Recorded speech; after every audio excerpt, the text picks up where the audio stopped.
I had the opportunity to mix a Foo Fighters cover song. This is one of my favorite Foo Fighters songs and really an iconic rock song of the 90s, Everlong. And when I heard the demo for this cover track, I was super excited to mix it because this is something completely unexpected and different. This is not just a straight ahead rock version. This is like a really chill, stripped back, almost loungy vibe to the song. The band is Emery.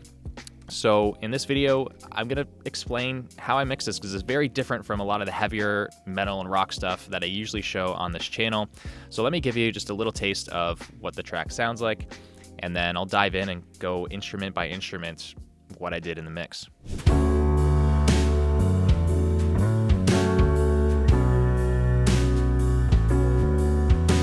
So very piano and bass driven.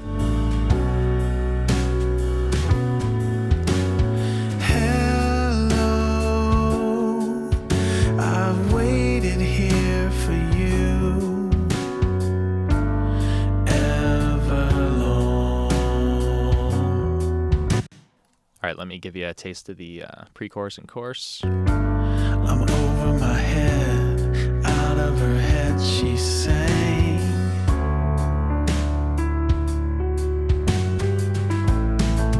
And I wonder, when I sing along with you, if everything could ever be this real forever. If anything could ever be this good again. The only thing I'll ever ask of you, you gotta promise not to stop when I say when. We got this cool effect coming in here.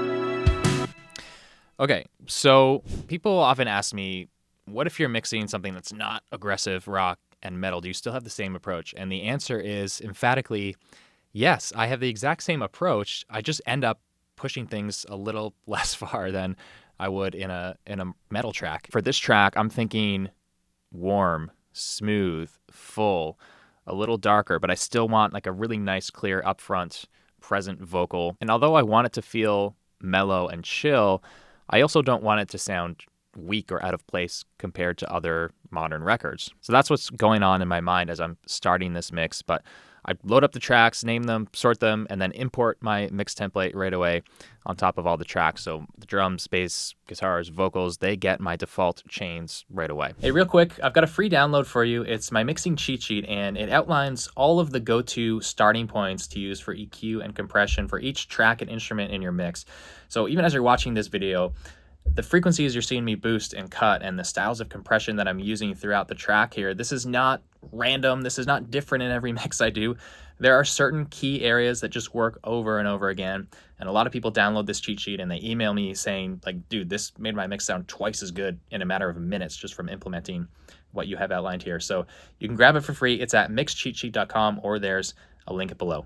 All right, back to the video. Now, one of the first things I did differently in this mix is I put on a tape machine. This is the Slate virtual tape machine on the mix bus. This is something that I basically never do, but I want to try something a little different. Again, I'm trying to create a different vibe than what I normally do in a heavy mix. So I thought, let's try to warm this up. Let's try to smooth over the transients. I don't really want those crisp, spiky transients that you might want in a rock mix here. I want these to be smoother and more rounded over. So I started with the tape machine, and you'll notice the input is way down here. And this was not how it was at the start. You know, I had this at 0 to start off, and I remember as I was mixing this, it just gradually I kept having to pull it back, and I ended up somewhere around there because this thing was doing a lot more than I thought it would. I thought it would be more subtle, but it was too edgy. It was actually too aggressive, so had to keep pulling it back. So that was the first thing I did differently there. I mixed with Pro Tools Heat on, which I always do. So that's kind of setting the stage for the mix, and let's dive into the drums.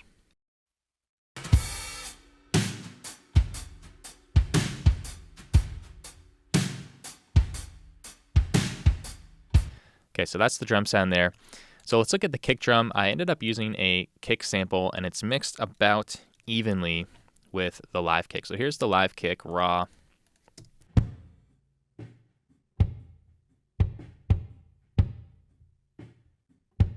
Pretty good source sound for this kind of song, right? So all I did here, let me mute the sample.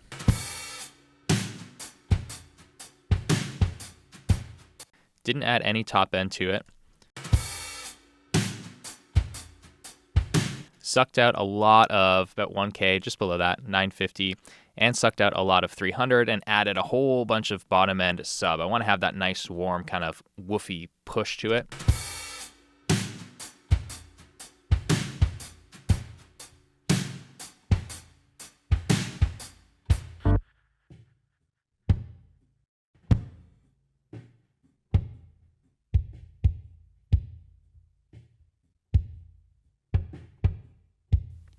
So I'm not trying to emphasize the attack here. I'm trying to mellow that out, and I'm trying to make it, yeah, just warm, round, kind of woofy without really that much of a present attack. And to help me with that, I also follow up with tape head for some saturation.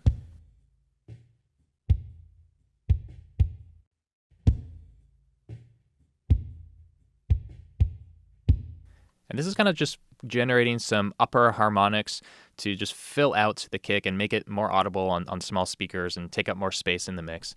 And then following that, I carved out some more EQ.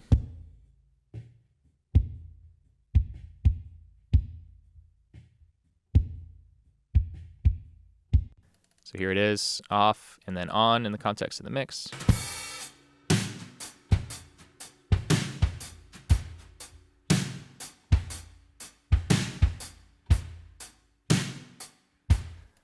So really cleaned up there. And then I added a sample because I just thought this wasn't taking up enough space in the mix.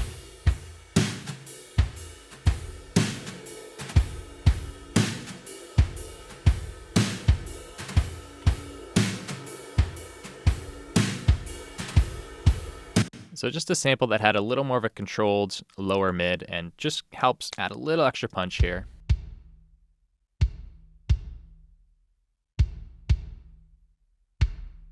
And you can hear I sucked out a lot of that 1K slap. I don't want that.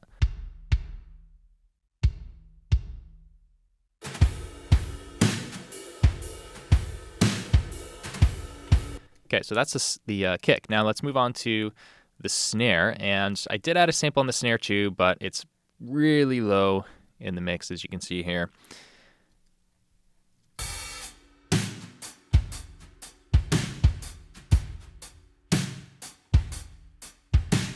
Really liked the snare sound here with the kind of brushy sound with that splat on the attack.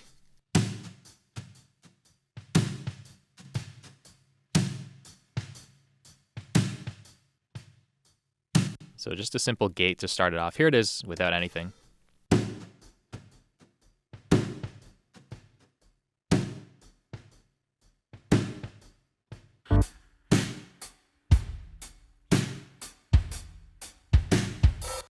So let's check out my EQ here. A bunch of 8K added on the top end. I want that nice sizzle on top.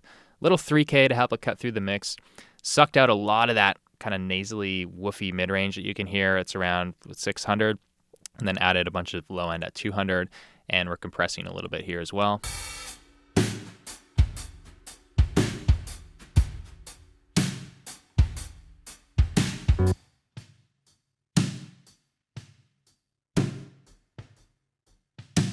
So that's a pretty big transformation on the snare there, right? Let's go through these EQ moves one by one. Here's the 8K.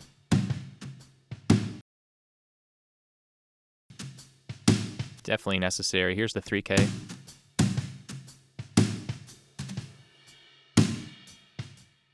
Now this is a big important move here, cutting 7 dB around that 600 area.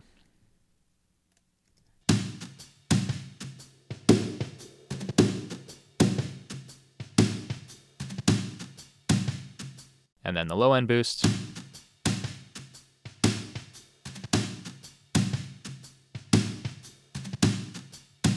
Now following that up with tape head as well. Let's check this out.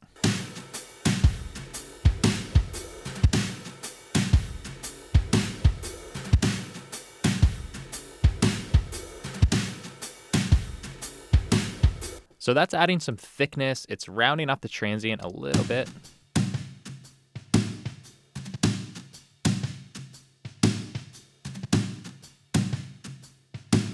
And then there was still just a little bit of a resonant tone that I didn't like, so I followed that up with this EQ here.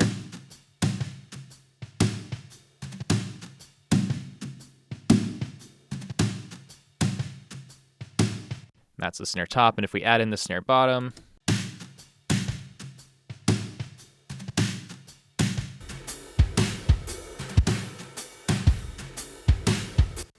just a simple gate.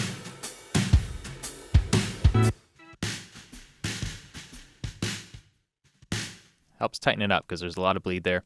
And we're just brightening it and kind of making similar moves that we did to the snare top, except on the compressor, we're doing a fast attack to kind of splat down the transient and lengthen it out a little bit. So let's hear the compressor first. Bypassed.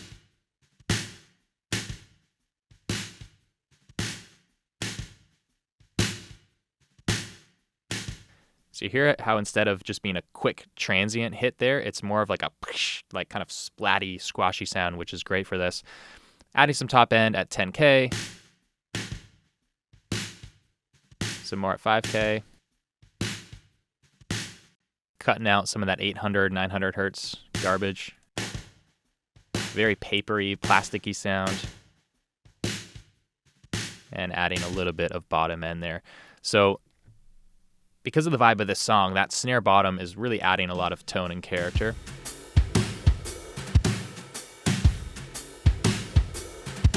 And if we bring the sample in,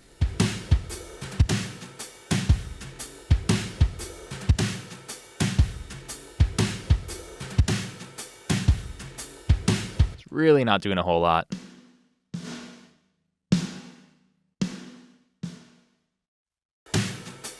But just backs it up, gives it a little more punch and push in the mix. All right, let's keep moving on to the hi-hat and the overheads.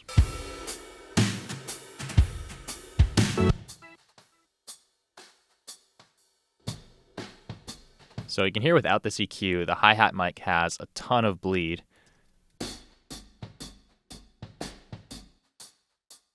I wanted to just get rid of that and have it sound like it was only capturing the hi-hat and not the rest of the kit bleed. So to accomplish that, huge high-pass filter here, almost at 900 hertz. And then cutting out some honkiness, some woofiness around 700. Cutting out a bunch of 2K. Hear that? Boosting a bit of top end too. Now this is not super prominent in the mix. Just kind of helps pull the hi-hat over to the left a little bit where I like it and just add a little bit of definition to the top end. And then the overheads, we've got a similar thing here. Really big high-pass filter. Let me bypass this.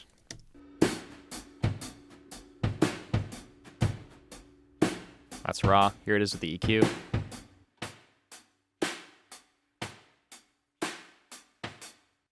Now I process these a little bit different on the left and right, so I can't just bypass both at the same time here, unfortunately. But you can see I've got a 500 hertz high pass filter, and then I'm ducking out a little more of that kind of nasally honky sound around 550, 540, and ducking out a little bit of 1K too, because again, I'm trying to mellow this out. So you don't want to have too much of that 1K. I wanted to create a lot of space for the vocal to live in that area instead. Bypassed. Here's the compressor on the overhead track.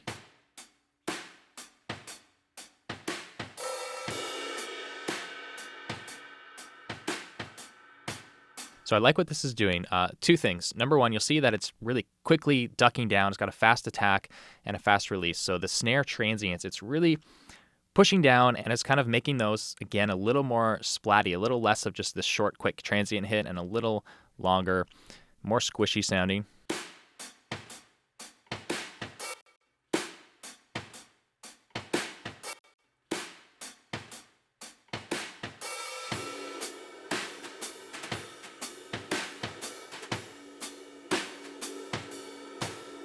And because it's ducking those transients down, it's helping the cymbals and kind of the sustain of the ride there come up, and a little bit more definition in the hi-hat and everything. And then I've got just a bit of oxygen here. This is a Black Salt Audio plugin that just adds a little bit more of that top end in a nice smooth way. You can hear that little extra shimmer and air on top.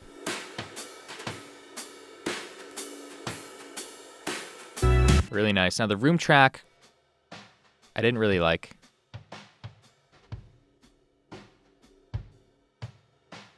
Not really any ambience, right? So it's mixed in very low. And what I did instead is I actually added a room reverb track, which is not something I always do in the mix, but if I don't have a good room ambience live track, then I'll use a reverb. So that's what I did here. Let me mute the snare reverbs first.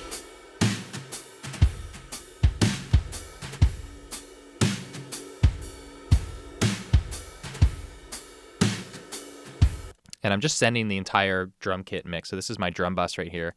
And that's where I have the send over to the room track. This is the Verb Suite Classics Slate plugin. Realistic Drum Room 2. That's the preset I started with. Let me bring this up for you.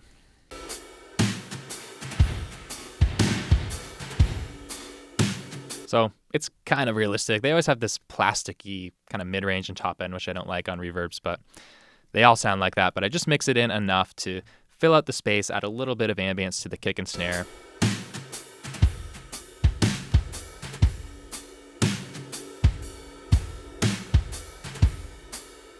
Cool. And then on the snare, I also have a gated verb and a longer snare plate. Here's the gated.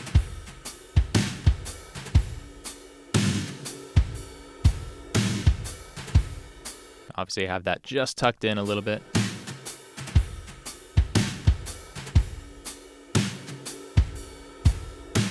It's just helping me achieve more of that splatty, long snare sound effect. And then here's my plate.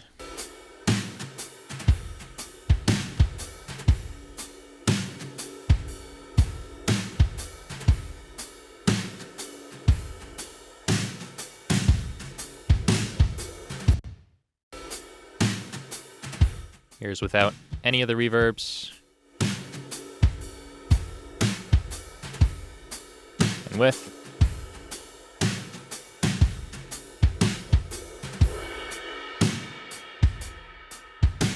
I think that the reverbs are really helping a lot here to just fill in the gaps, sit the drums back a bit in the mix. Like the more you're kind of covering over the transients with this ambience, you're pushing back the drums in the mix.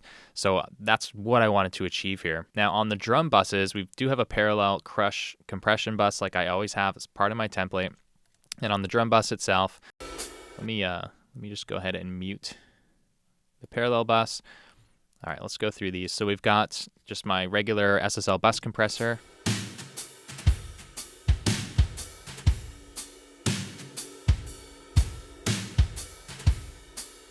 Just containing and squeezing the drums as a whole nicely. Then I've got two saturations here. We've got Crane Song Phoenix and then Massey Tape Head. Again, a lot of tape head on this again because it's a very warming, kind of smoothing transient plugin, I guess I could describe it. Whereas the Phoenix is a little more subtle and it's just filling in some of the lower end frequencies.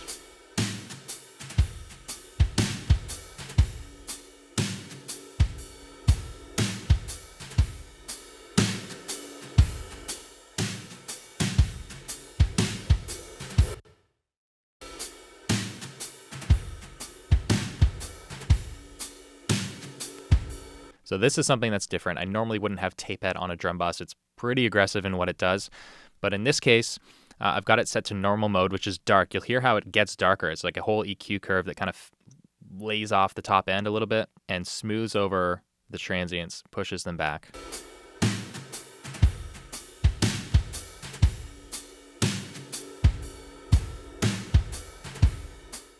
And in the end, I just decided I needed a little bit more mid-range from the drums.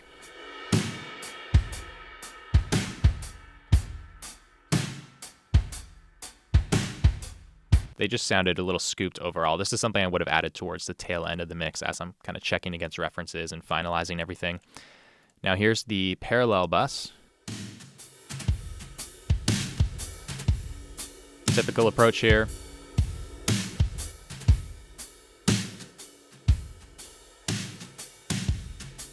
Just slamming, pumping compression to get some energy and attack out of it. followed by some saturation. This is really no different than what I would do on a full rock mix, but I'm just mixing it a little lower than I typically would. So let's bring in those levels again. So without the crush bus.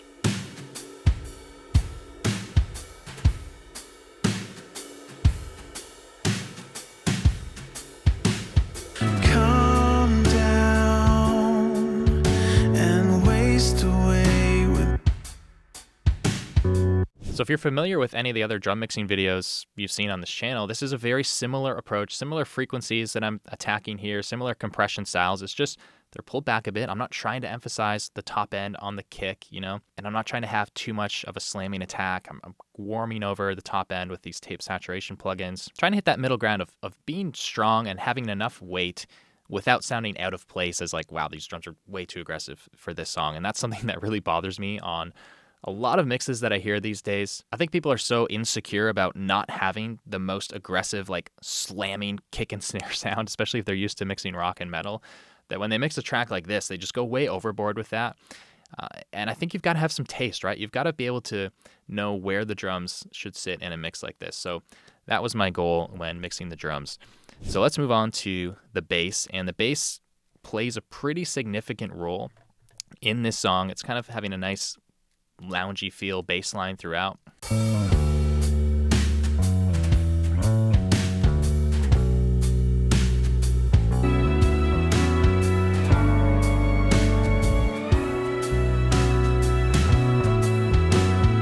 So it's mixed up pretty loud. It's got lots of mid-range because I want it to be heard on all speakers, right? This can't just be low end and sub. It's got to have a lot of that mid-range definition.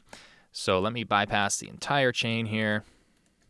And we just have one DI track. Here, it's not that different from what I ended up in the final mix. Now I've got a limiter set here just because you see all these spikes here, these really quick transients.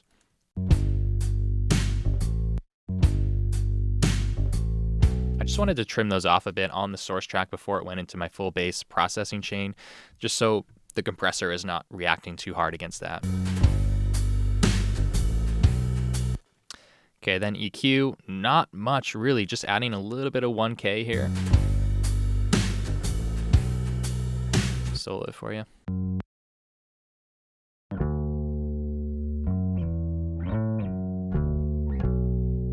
And actually removing some sub here around 60 hertz.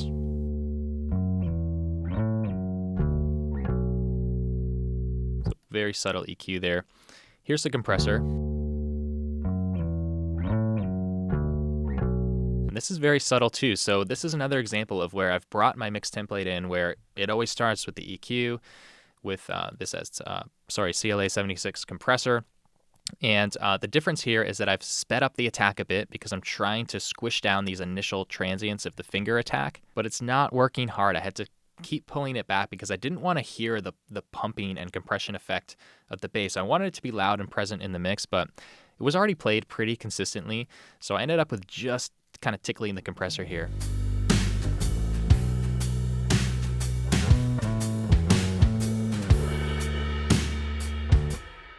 And following that up, we've got low control. And this is a compressor that's just set to compress the low frequencies below 250 hertz because I want those low mid frequencies to be really solid and not be too dynamic because I want the bass to take up that space and really own it and be heard on all systems. I'm not really that concerned about the sub low frequencies below 100. I want this to take up a lot of space in the mid range and lower mid. So this is just compressing that area just to keep it under control, keep it consistent, make it so that there's no notes that are feeling louder than others.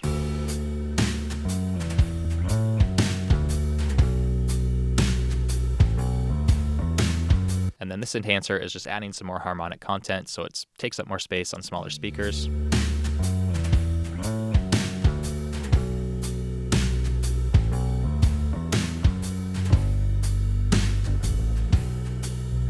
Kind of gives the illusion of making that sub low end sound bigger, but it's actually adding frequencies that are higher up and harmonics up there.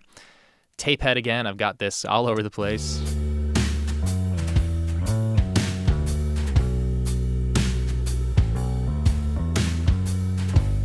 extra warmth and harmonics there. And then escalator, same thing, just beefing up the low mid-range.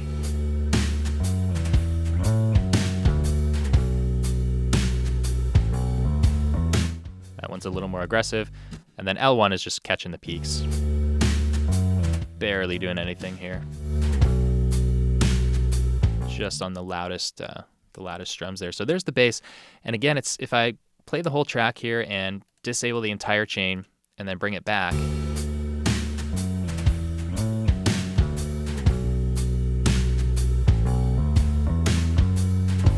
Really not transforming the tone much. I'm just filling it out, adding some more harmonic content, and smoothing out the dynamics too, so it just stays right in the pocket there.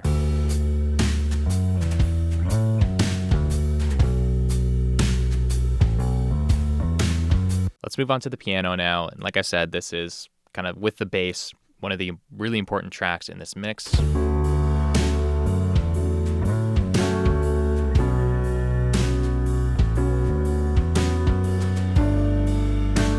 For a lot of this song and the verses, the intro, there's not even any guitar or anything else until we get to the first, where's the guitar come in? The first chorus, which is almost 2 minutes into the song. So it's mostly just this bass and piano. So here's the piano without any processing.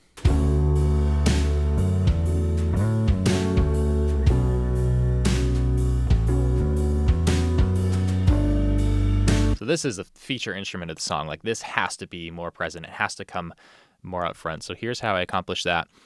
We've got a 5K shelf here, doing a few dB, and then adding a lot of 1.5K, which if you've watched my other videos on magic frequencies and whatnot, around that 1 to 2K range, that's what you want to boost if you want something to come more forward and be more in your face in the mix. So we're boosting there and then dipping a little low end around 200. We just didn't need that much low end. This without EQ. Here's with.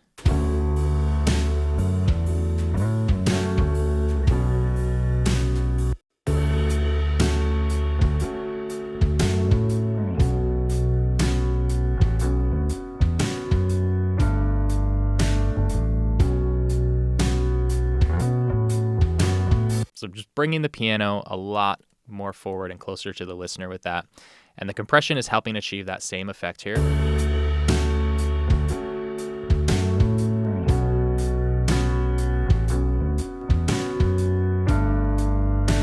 And simply by controlling the dynamics, not going crazy here, but just bringing down some of the transients and then bringing up the sustain as a result. It's, again, helping the piano come more forward and stay more present and consistent in the mix. Let's solo this out, and I'll show you more what I mean there.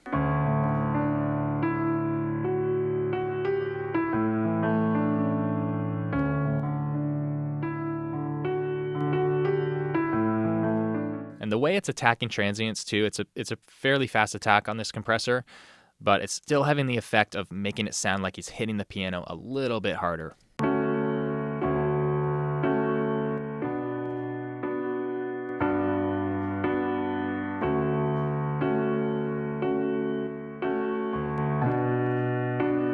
No other effects, no other reverb on the piano or anything. I thought it had a nice ambience. Didn't need anything else. If anything could ever be this good again. Now, I will show you one other special thing I did here on the piano EQ. So the top end shelf boost here is automated throughout the song.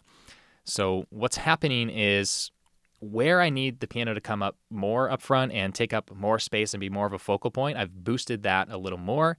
And then when I want it to lay back, I've brought that boost down. So in the intro here, again, it's just bass, drums, and piano. So we didn't really need it to be super aggressive.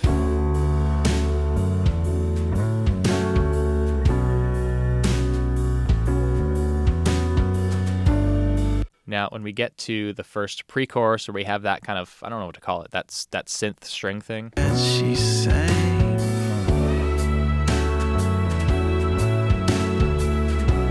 We get a little brighter, right? Now let's just disable this and pretend I didn't make that move. Check this out. And she sang.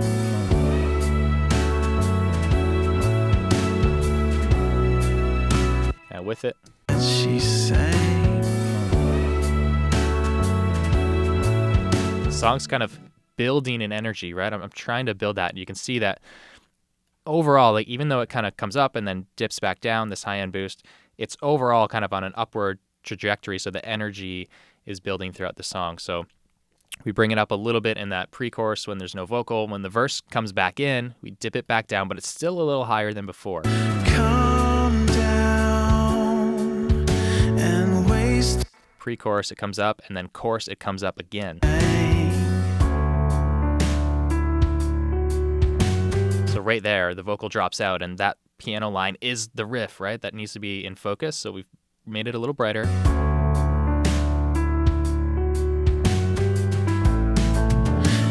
Now let's check out going into the chorus. If everything could ever be this real forever, if anything could ever be. So in the end, we end up with about 6 dB of that high shelf. Now, if I had just kind of gone by the chorus vibe and then left it there the whole song, I mean, listen to how the intro would have sounded with that boost.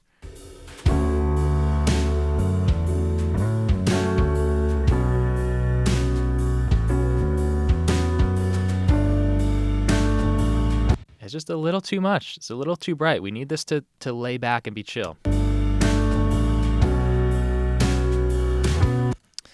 So the chorus, that boost is way up, then it drops out here.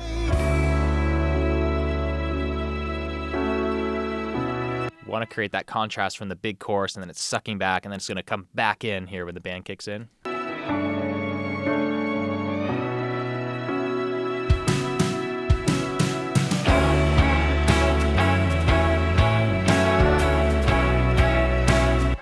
So from the chorus and then that little bridge part, this is where we get a lot of the other instrumentation kicking in. So we've got a pretty subtle guitar line here. If everything could ever be this real. Really not much happening. Just made it a bit brighter.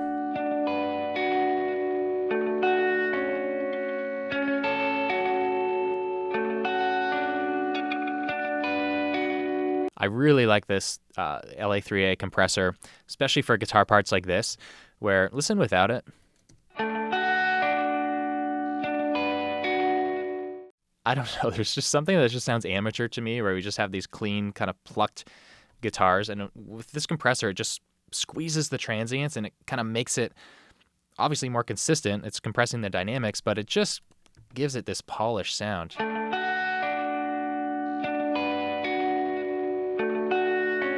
Listen to that one without it. Just sounds so much fuller and less naked. Then these guitars are doing this staccato thing here.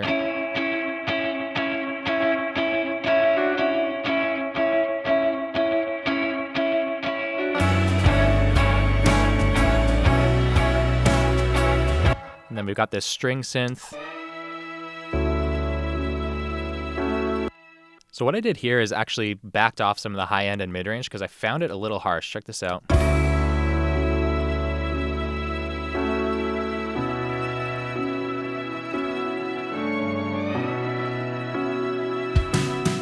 So that top end, that kind of 5-6K area, and then the 1K area was just too much. So just mellowed that out with the EQ.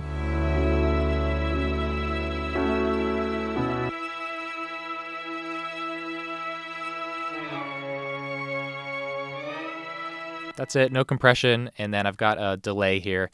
So this is just like a quarter note stereo delay. You can kind of hear the tail right here.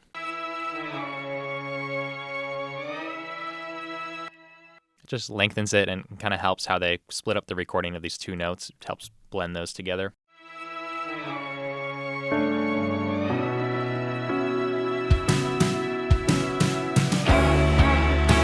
Now we can move on to vocals. Let's start with these backgrounds since we're here.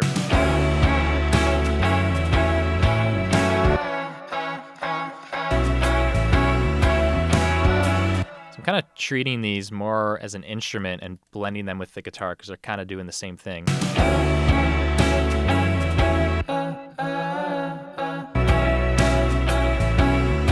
Pretty flat and boring without any processing there, right? So first thing, some EQ, and I filtered these almost more like a telephone effect, right?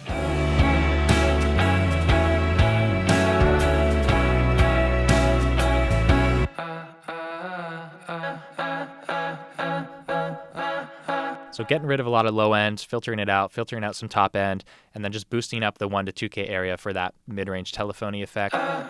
Then also compressing with a fast attack here at 6 to 1, just squishing down these, it's like a transient heavy vocal sound. So let's squish those down and get rid of the kind of spikiness of it.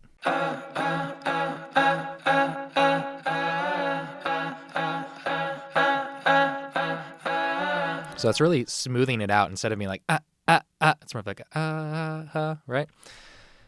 Then after that, some saturation, again, to just continue filling out the frequencies here, but also just squishing down the pokiness of it.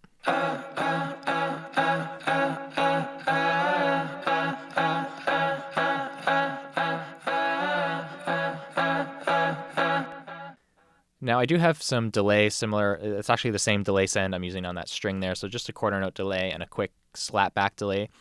But I wanted a little more ambience, so I put on this spring reverb, just the stock one in Pro Tools here. Let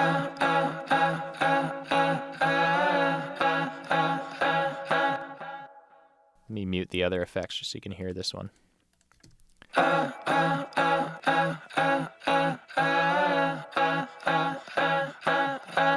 So this is also softening those transients and just giving it more of a lo-fi vibe, kind of old school vibe with the spring reverb. L1 here. Again, just trying my best to I don't like that pokiness of the transient on this vocal, so I'm trying to just continue to calm that down. There's my delays. So let's check out how it's sounding there before we get to the last plugin in the chain.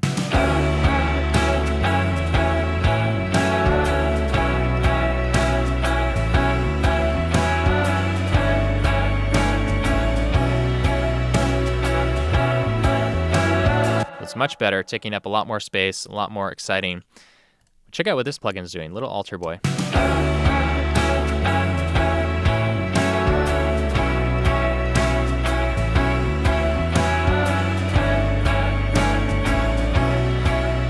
So I'm adding and blending in the higher octave of this.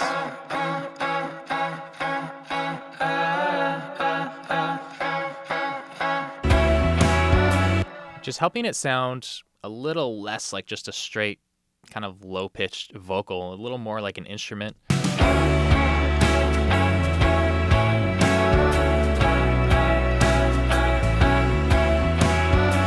Sounds way more interesting and exciting to me. So just pitching it up an octave here, and you can see the mix is a little bit on the dry side here, so it's not quite 50-50 with this new sound that we have. But I've just played with the formant to get the right character of the top end that I wanted.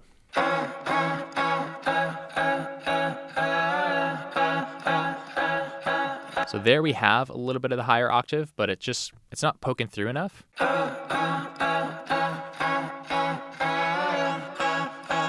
If you go all the way, you get that kind of weird chipmunk effect.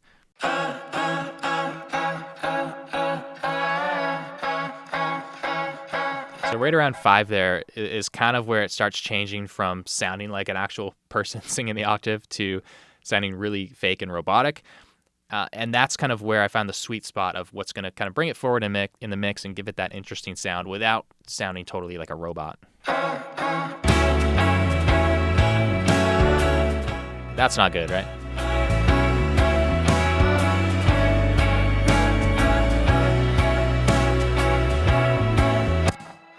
Cool. All right, now let's go to the lead vocal here. Hello, I've waited here for you everlong. Lots happening here. So a lot of it the same as I would always have, but there's a few things that are different. So here's the raw vocal. Hello, I've waited here for you everlong. So obviously this needs a lot of help.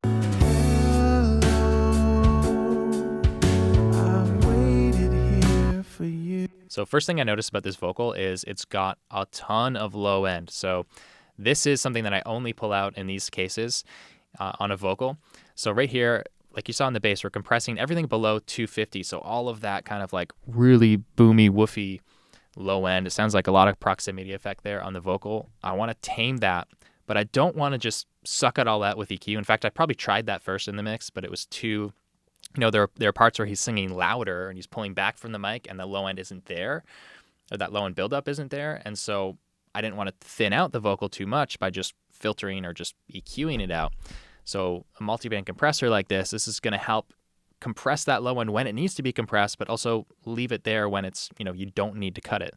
So let's check out what this is doing. Hello, I've waited. Hello, I've waited here for you. So controlling that low end nicely. I throw myself into. But if we go to where he hits the higher octave, if everything could ever be this real. Right, you can tell he's pulling back from the mic. We don't have that low end buildup. If everything could ever be this. Compressor doesn't have to work as hard. And then we hit back to the quiet verse. Breathe out. We're taming that extra low end buildup. So this is a really important plugin on this chain here. Let's keep going. Next is, again, the standard thing with EQ, and these are frequencies that you see me work with all the time. So I am cutting out a little bit of low end here, still around 250, just a bit on a shelf. And then boosting some 8K, boosting some 2K, and boosting a little 2.5K. Breathe out so I can breathe you in. Breathe out so I can breathe you in. Breathe out. Let's go to a louder part. If everything could ever be this real forever. So nothing really crazy or new here on the vocal. This is basically the same setup with the SSL channel, compressor after the EQ, adding some top end, adding some mid-range to pull it more up front, and then fast attack, fast release compression here. Everything could ever be this real forever. So that's helping give it more of a pro polished sound. Now, here's a really important piece of the chain here. This is the compressor. This is where we'll get our proper volume back here. So let's turn the automation back on. If everything could ever be this real forever. So this is really the same settings in terms of ratio, attack, release that I would start with the vocal in the mix. It's in my template, except it's normally the bluey version. If everything could ever be. But sometimes in a more stripped back mellow track, I find the bluey is just too aggressive in the mid-range. If everything could ever be this real. So in that case, I try the black and it turned out better in the song. If everything could ever be this real. But this is really important. I've explained this so many times in other videos, but just giving more energy to the vocal, the way the attack and release are playing together, it's kind of emphasizing the initial transient in the vocal, making it sound like he's singing a little harder. There's more energy to it. If everything could ever be this real forever. Be this real forever. Be this real forever. Listen to the F of forever, how it just comes right up.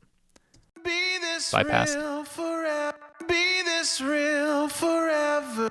By hearing those small sounds in between the words, the consonants, the f and the k and the t, and you bring those up with the compressor, it just has the effect of way more energy, and the vocals just right in front of you there. So really important piece there.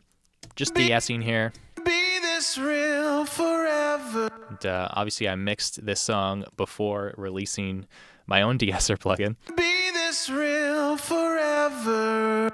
Saturation here with Crane Song Phoenix. If everything could ever be this real forever. Got it cranked up pretty good here. If everything could ever be this real forever. Helps it take up more space in the mid-range. Tiny bit of oxygen again, just adding the smallest amount of extra air on top. If everything could ever be this real forever. Listen to just that breathy, airy top-end quality. I'm over my head, out of her head, she's saying. I'll emphasize it. I'm over my head, out of her head, she's saying. So just a touch of it here on this plugin. You don't want to go too far and get harsh. And then L1 is just shaving off the final peaks here. If everything could ever be this real forever. If anything could ever be this good again. If anything could ever be this good again. So notice when I had the limiter bypass there, If anything could ever be this good again. The vocal almost seems a little bit, it's like, okay, it's nice and up front, it's clear, but it's like, it's a tiny, tiny bit harsh because you have the level kind of peeking in and out a bit. But listen to how this limiter just smooths it over. If anything could ever be this good again, the only thing I'll ever ask of you, you gotta promise not to stop. Effects-wise, I've got my normal stereo delay here. So I've talked so much about how I don't really use reverb hardly at all in the mix. Not even on the vocal on a stripped back track like this. I don't have reverb on the main vocal here. I've waited here. This is all delay. So this is a stereo kind of slap delay. Hello, I've waited here for you. I've waited. Just helping to spread out the vocal and give a bit of ambience. Then I've got this vocal delay. I've waited here for you. Let's check out what that is. I don't even remember. So kind of a tape delay here. Again, kind of a slap effect. I've waited here for you. Everlong. Giving it a nice, warm, kind of old school lo-fi vibe. I've waited here for you. Everlong. And I've got a really long throw delay just on key moments here. So right here it kicks on. Everlong. So you can hear the it just kind of helps it have a bit more of a tail there. Everlong. Here it is. Now the other effects, I do have the long plate throw in there. Where are we using that? Final verse. Okay, yeah. So in the final verse, we strip back everything except bass and drums. Breathe out so I can breathe you in. Now that's where you can hear a little more ambience and kind of echo with the reverb on the vocal here, just because with everything else out, it sounded a little too dry without it. Check this out. Breathe out so I can breathe you in. Just wanted to soften that a bit. Breathe out so I can breathe you in. But it's only there where everything's stripped back, and once the band kicks back in, the reverb's out. And I wonder. And lastly, the only other effect I can show you on the vocal here is this vocal doubler send, which kicks in on the courses. If everything could ever be this real forever. Again, it's subtle, but I'll show you what it's doing here. This is the little micro shift from Sound Toys. If everything could ever be this real forever. Just kind of takes the vocal and creates this stereo coursey effect. It's very subtle, but I'll turn it on and off for you. If everything could ever be this real forever. Spreads the vocal out just the tiniest bit, helps it take up more space, and that allows it to just sound a little bigger once the chorus kicks in here. If everything could ever be this real forever. If anything could. Now let's revisit the mix bus here. So we're doing a little bit of compression on the SSL compressor. The only thing I'll ever ask of you, you got. So this is something that I would have had on basically from the start of the mix, mixing into it, pushing into it. And for me, it's almost like this kind of soft, cushy barrier for the mix where I can push things into it. I can crank up the drums a bit. I can turn up the vocals. You know, for example, something I didn't mention, but on the parallel compression bus for the drums, like it's coming in and out too, right? So in the softer verses, we've got the parallel crush bus down. And then it kicks in the heavier instrumental parts. So I can have kind of the volume and punch of the drums kind of in and out, and it's working against this soft barrier of the compressor, which is just kind of keeping everything contained in a nice way. Now, after that, I did add low control here to compress those lower end frequencies, just like I did kind of throughout the mix, but I just kind of wanted to smooth those over a little more. And waste away with me. Barely touching here. If everything could ever be, if everything could ever feel this real forever.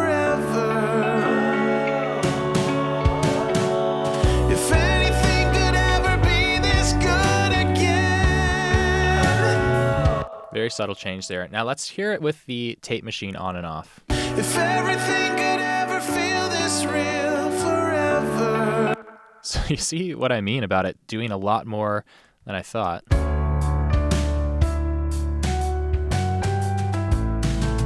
And I wonder when I sing along with you. It's nice. I like it. It's adding kind of a more tapered off top end sound. The mid-range frequencies are being pushed up a little bit. It's giving it that kind of chill, old school, laid back vibe. But again, I had to keep pulling this back throughout the mix. I ended up around -8, but check it out at 0.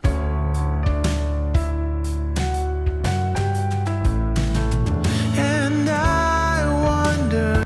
Too edgy. It's a little harsh. You hit the chorus here. If everything could ever be this real forever. If anything could ever be this good again. The only thing I'll ever ask of you, you gotta promise not to stop when I say. So to my ears, when it was up all the way at 0, it was adding too much of like a high mid grittiness to it. But if we backed that off and just had it distorting and saturating a little less, it gave me more of the tape effect I was wanting, which is just a little fatter, low mids. I'm kind of hearing from, let's say, maybe 200 through to like 600. It's just really nicely adding a bit of that range. If everything could ever be this real forever. And again, not something that I normally have on my mix bus, but tried it out for this mix, and even though I had to keep fighting it and pulling it back a little bit, I think it turned out well, and mixing into that just gave me a little extra warmth. So go check out this song on Spotify, guys. Listen to the entire thing. I think more people need to hear this cover. I think it's one of the more creative, unique covers of a classic alternative rock song that I've heard, and really glad that the band gave me a chance to mix it. So check it out. The link below is to the song on Spotify. And if you like this style of in-depth mix tutorial here, then go ahead and check out this video next.